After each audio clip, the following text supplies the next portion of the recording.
navigation satellite, but we won't be touching them here today. Thank you. So the satellites which are important for extreme weather events are basically, INSAT is in geostationary, so you can get pictures every half an hour, but you will get only the disk over India. The Saral Altica is with the measures the significant wave height. It's a polar orbiting satellite which you will get as a strip, but you will have to model the entire surface. RESAT-1 is a SAR. So SAR basically it can go through clouds. It is a polar orbit, but it covers your area either 6 a.m. in the morning or 6 p.m. The geostationary does it 24 hours. The polar other do at 10:30. The RESAT-1, the advantage of RESAT is it will look through clouds and you will be able to see the surface. So our entire flood mapping is done through RESAT. Megtropics is an equatorial satellite, so it will only look at tropics, but it will pass about 5 to 7 times in a day. So you will get a diurnal cycle. The Madras I have put in bracket because its mechanism is giving some issues. The other sensors are working. ResourceSat-2 is an Earth observation satellite mostly used for mapping. And OceanSat, especially the scatterometer, as was pointed out by Dr. Nayak, is the most important. It's a polar, so it will pass at 12 o'clock and again 12 at night in a polar orbit. Next.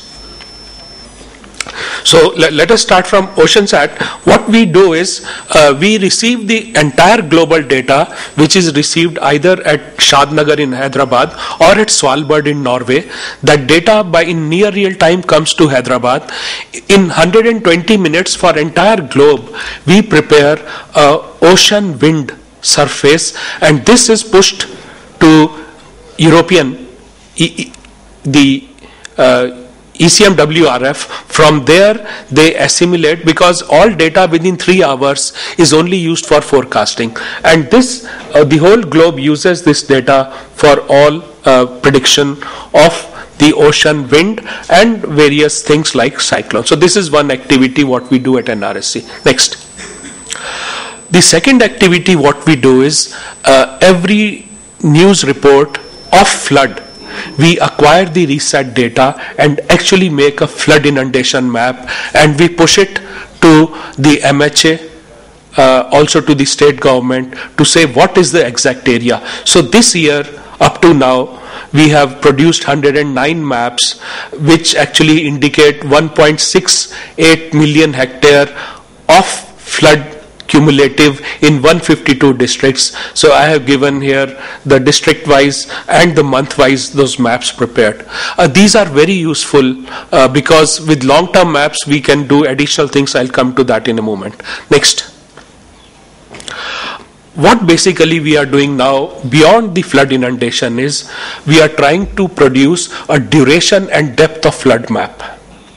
Second one, what we are also now doing is we are now creating a 15-year record of the aggregated flooded area. So because as you may be aware, Rashtriya Baad Ayog said in 1970 40 million hectare is the flood potential or flood prone area. But exactly what we have observed in last 15 years we would like to map and make a report. We have also along with NDM and state governments used 10 years of data and produced a hazard map. So for building a flood resilience, these hazard maps are very important. Assam and Bihar maps have been released, and Odisha and West Bengal are being there. Currently we are also working with CWC to how to use their telemetry and the stage, which is the height of water at a particular point, to do spatial flood prediction. I'll just give you an example. Next. So what basically we are doing is CWC tells at some height at upper stream the level of water. Now what we do is we take the actual rainfall and predicted rainfall. So from that point to downward we compute the runoff, and after that to a specific point more than runoff, what we do is we will now compute the time at which what water level will be done, and below that point using high resolution DEM we try to predict the spatial simulation. This we have done for 2 years in Godavari. You can see a spatial map. So there are 3 things to be done. you need to get the time right, you need to get the amount of water flowing right, and from that you have to predict spatially how much inundation will be there. Next. Now the other issue is this cloud burst. Basically satellites can in near real time do nowcasting, but cloud burst is something which is very, very difficult to really come. And I think more and more events are there related to cloud burst. I'll show you the mapping, the damage, especially the Leh in 2010 and Okimat in 2012. Next.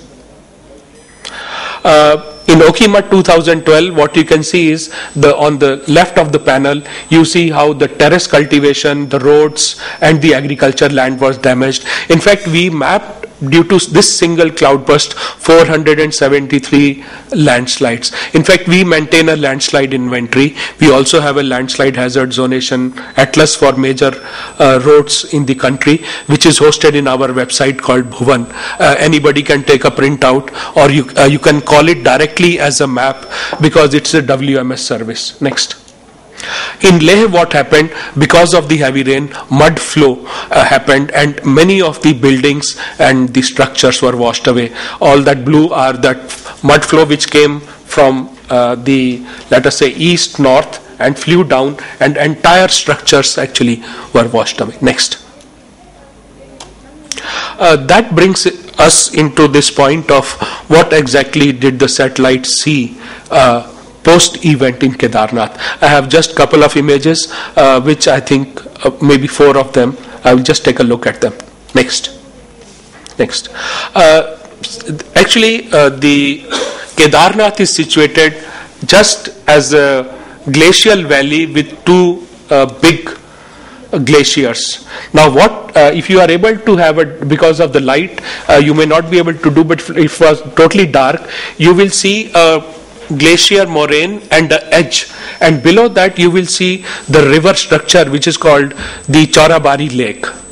Now what happened, somewhere in the center of that horizontal line, heavy rainfall accumulated. Since moraine is loose, it breached at that point, which you will see in the next slide. Next.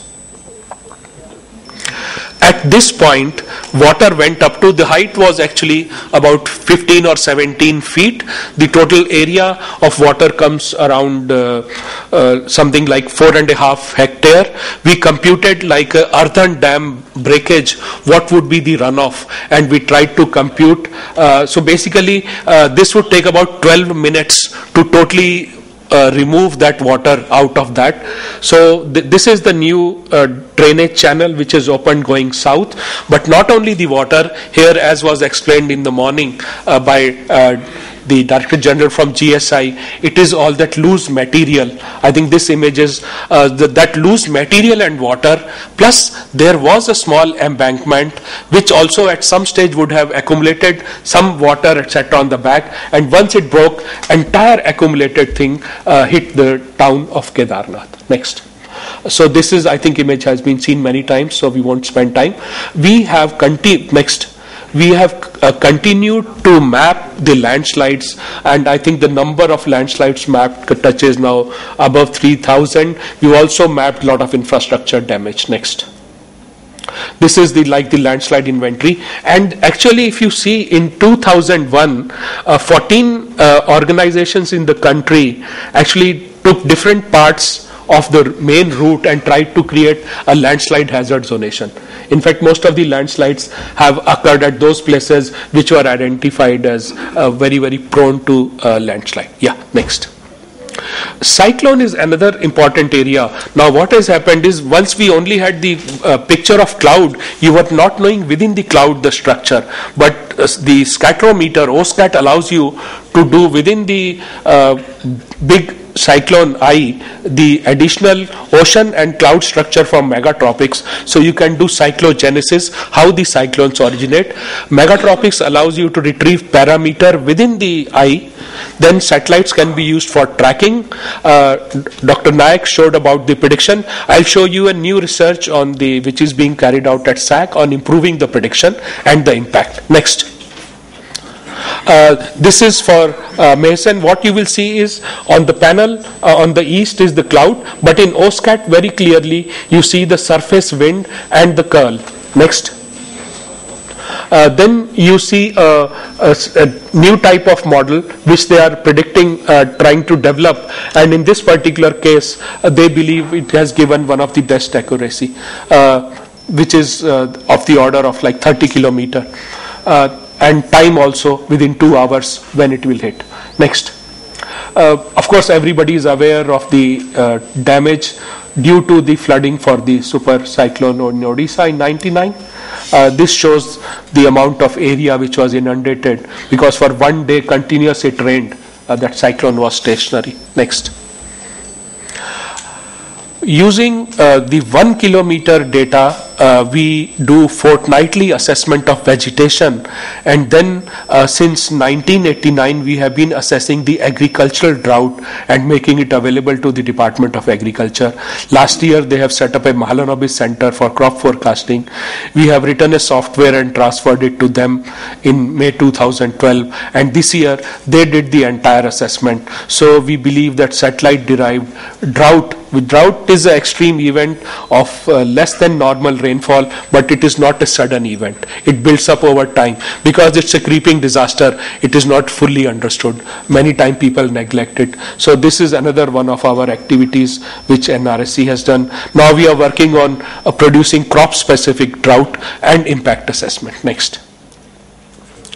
INSAT 3D is, as was pointed out by Dr. Nayak, is undergoing the validation. It will give a large number of science products, including ozone, temperature, humidity profile, upper troposphere humidity, which is important for long-term forecasting, aerosol, and also the atmospheric cloud motion vector at multiple heights, in addition to the sea surface temperature. So we are hoping that the weather forecasting by IMD after assimilating INSAT 3D data will be entirely at a different scale. Next. Whatever NRSC does, it immediately hosts it in a website called www.bhuvan.nrsc.gov.in. All these images, the outputs are actually available. I invite all of you to see to them. There is no control. They are just available for viewing. So I have given you 3 examples of the cyclone in AP inundation, the Uttarakhand landslide, and also in Bihar, the flood hazard zonation. Thank you very much. Our last speaker for this technical session is Shri Bibas Kumar, Chairman, Central Water Commission. He has vast experience in the field of geotechnical engineering during his tenure in Central Soil and Material Research Station, in the field of flood management during his tenure in Ganga Flood Control Commission, in the field of design of thermal power station during his tenure in Central Electricity Authority, and in the field of hydrological observation and flood forecasting during his tenure in Central Water Commission. Presently, he is posted as Chairman, Ganga Flood Control Commission as well. Here he is handling the responsibility of overall supervision of Central Water Commission, dealing with planning and management of water resources in the country. Shri Bibas Kumar.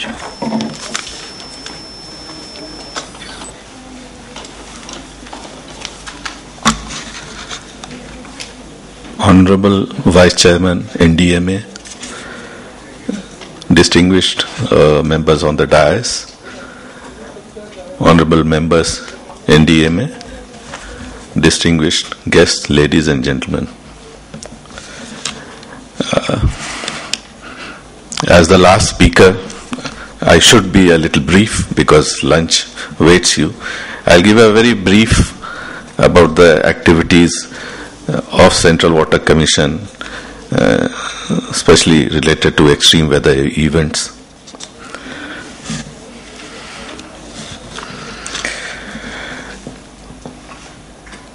India has 2.4% of the world land area, 4% of world's freshwater resources, and 17% of the world's population. Water availability is highly uneven in space and time.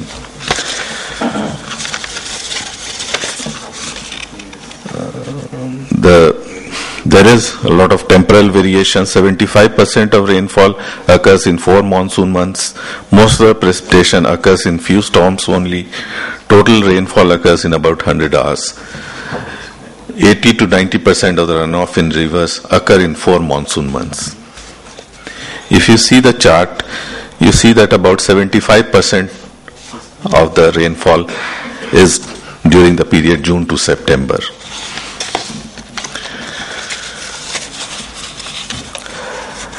The average rainfall in our country is 1170 millimeters. The maximum occurs in Mawsynram, Meghalaya, that is 11,000.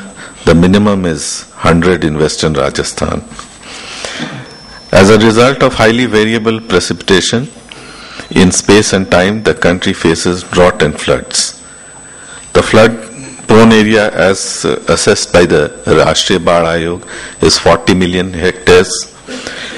The drought-prone area is about 108 million hectares in 99 districts. This is based on a study conducted by Central Water Commission during the period 1976 to 82. This is the map which shows the area liable to floods. The most flood affected areas are UP, Bihar, West Bengal, Assam, parts of Andhra Pradesh and Odisha. Next. These red patches show the drought affected areas, the areas which is affected by drought. Now floods.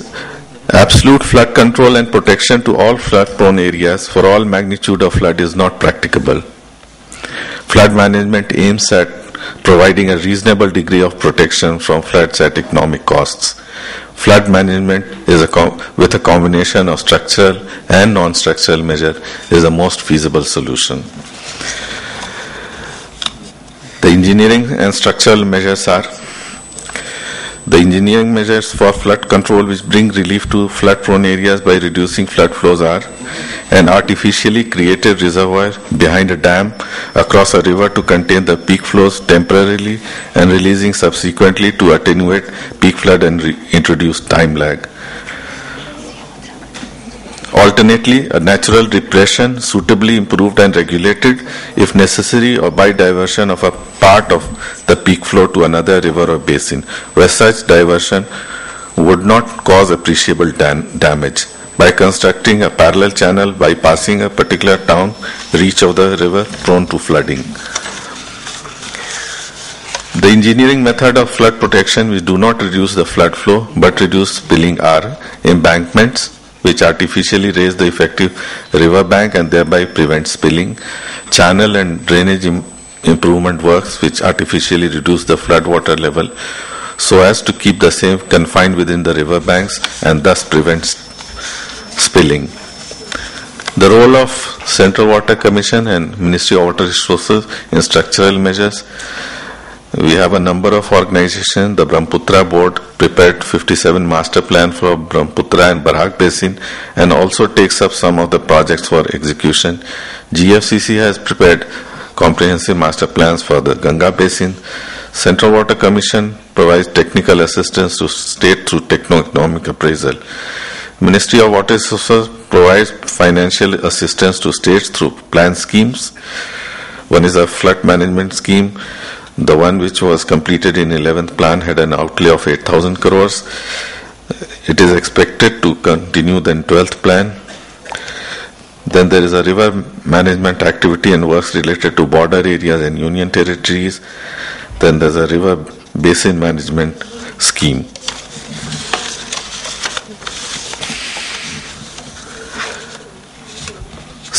Physical achievement of structural measures since 51. That we started our 5-year plans and started our flood management activities. We have about 35,200 kilometer length of embankment and 39,700 kilometer of drainage channel. More than 7,700 villages and about 2,800 towns have been protected. 65 raised platforms have also been constructed. Out of the 40 million hectare, 18.78 million hectare has been provided with reasonable protection. Administrative non-structural measures. The administrative methods endeavor to mitigate the flood damages by facilitating timely evacuation of the people and shifting of their movable property to safer grounds by having advance warning of incoming floods, flood forecasting, flood warning in case of threatened inundation, discouraging creation of valuable asset settlement of the people in the area subject to frequent flooding, enforcing flood plain zoning regulations. Flood forecasting. Flood forecast is one of the most cost-effective non-structural measures for flood management. Presently, Central Water Commission collects hydrometeorological data at 878 sites and provide flood forecasting services at 175 stations, including level forecasts at 147 stations and inflow forecast to 28 reservoirs and barrages. On an average, 6,000 forecasts are issued every year with an accuracy of more than 96%. During 12th plan, inflow to additional 240 dams barrages are planned. Inundation forecasting is also proposed to be initiated. During the 12th plan, we plan to modernize. For this, we are trying to have sensor-based equipment for our hydrological observations. In 9th plan, we had automated 55 stations, 10th plan, another 168 stations, 11th plan, 222 stations, and 12th plan, more than 700 stations will be automated. We are also trying to introduce automatic mathematical models. So far, we have been using manual methods for flood forecasting, and there has been a start of using hydraulic models for flood forecasting, and we try to strengthen this activity in the 12th plan. The flood forecast data that is available on the website for we have two sites. One is the India WRIS NRSC, and there is indiawater.com. So if you go to the CWC site, you have these links available, and real-time data on the levels of rivers can be seen on that. Floodplain zoning model bill was prepared and circulated by CWC way back in 1975. Not many states have implemented it. Manipur, Rajasthan and Uttarakhand have passed the legislation, but implementation is yet to take place. For dam safety, regulation through committees like DVRRC, Tungbhadra Board, interstate committees.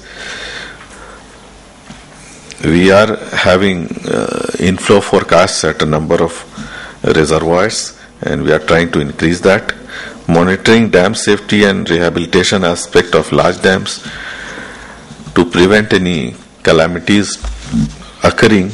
We have a program in which we will assess the safety of dams, and wherever required, we'll take ameliorative measures. International dimension of flood. Three major river systems of India, Ganga, Brahmaputra and Indus, come from other countries, and some of these flow into another countries. Ministry of Water Resources is responsible for strengthening international cooperation on matters relating to these rivers by way of negotiations with neighboring countries in regard to river waters.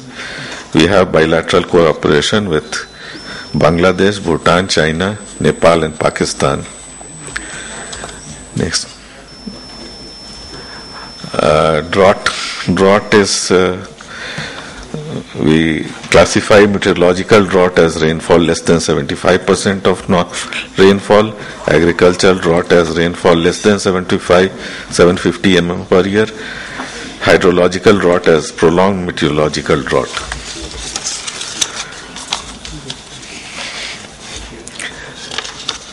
I think we can skip these two. Next. climate change likely impacts, as earlier speakers have pointed out, there is a feeling that there is some changes in the climate, and climate change can result in acute weather conditions, which could be, the floods could be magnified and the droughts could be magnified. And in the context of Uttarakhand, now glacial lakes which are there in the Himalayan region, they have also a lot of contribution in the floods in Uttarakhand and similar situated states. So there is a program with NRSC, Central Water Commission, and NRSC are monitoring these glacial lakes, and this effort has started, and we'll try to increase this monitoring.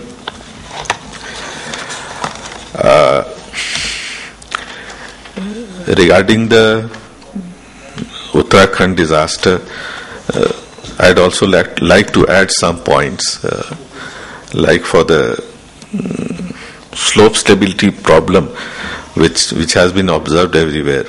A point which somehow got left out was the heavy rainfall is also a cause, because heavy rainfall causes saturation of the slopes, and that also leads to landslides. Another point which was raised in the first session was that the riverbed material which is brought in previous floods encroaches the river flow, and that has also caused a lot of damages on the banks. So suppose some riverbed material accumulates at one bank, there has caused a lot of erosion and failures due to that. I think that brings me to the end of the presentation. Thank you. Thank you very much, sir. And now, in the end, may I request the Honorable VC of NDMA to kindly present mementos to our distinguished panel. Dr. Shailesh Naik, Secretary, Ministry of Earth Services, New Delhi.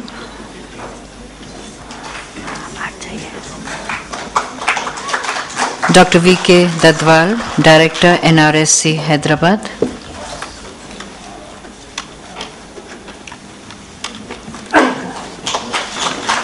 And Shri Vibhash Kumar, Chairman, Central Water Commission, New Delhi.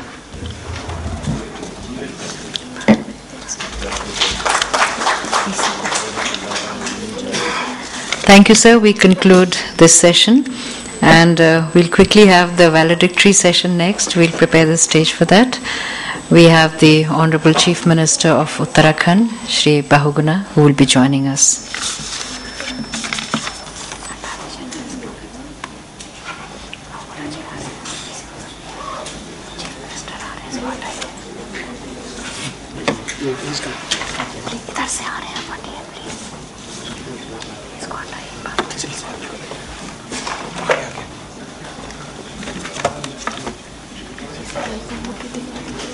नीचे तो हो गया bouquet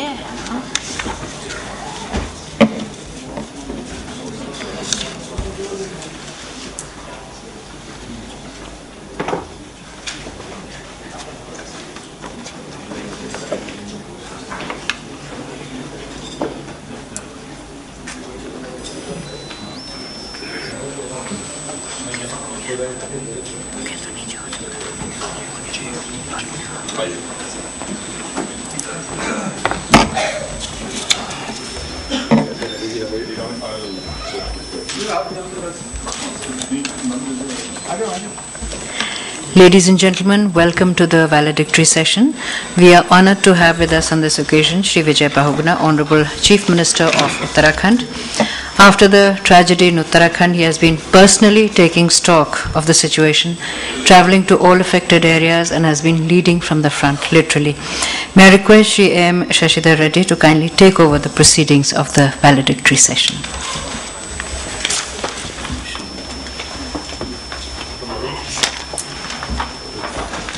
Honorable Chief Minister of Uttarakhand, Shri Vijay Bahuguna ji, and friends.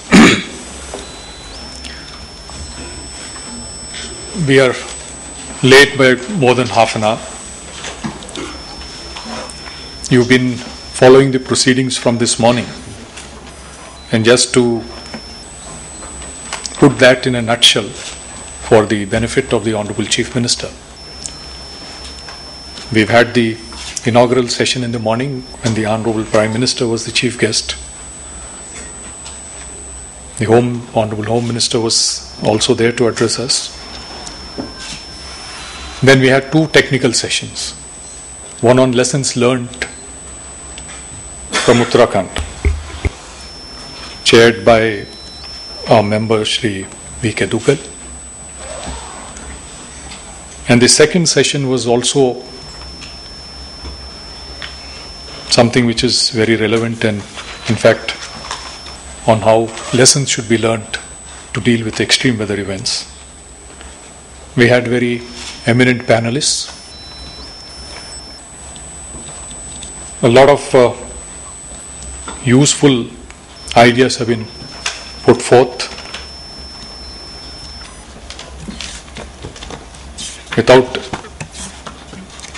They're not, and many of them are something which are very familiar to Bahuguna ji, because over the last 3.5 months, ever since this disaster happened in Uttarakhand, we are all aware of the manner in which the state government geared up to deal with this disaster and the personal leadership provided by Shri Bahuguna ji and his keen interest in how things have been handled.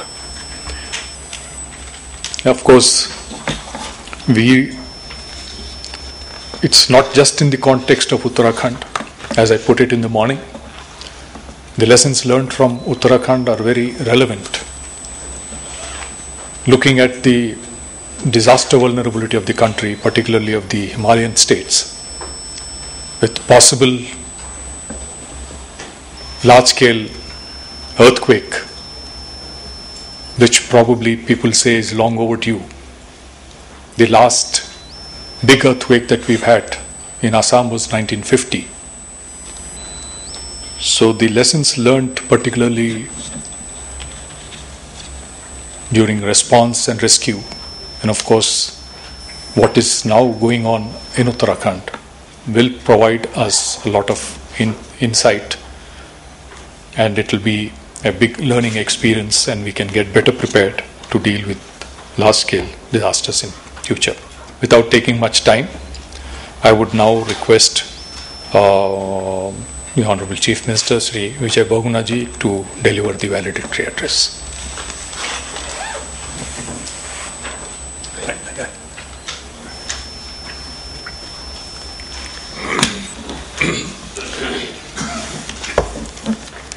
Shashidhar Reddy ji, distinguished friends, at the outset I'd like to express my gratitude to the Honorable Prime Minister, to the Honorable Home Minister, and to the entire members and staff of the National Disaster Management Authority, who have extended a complete support and guidance to the state in this hour of crisis.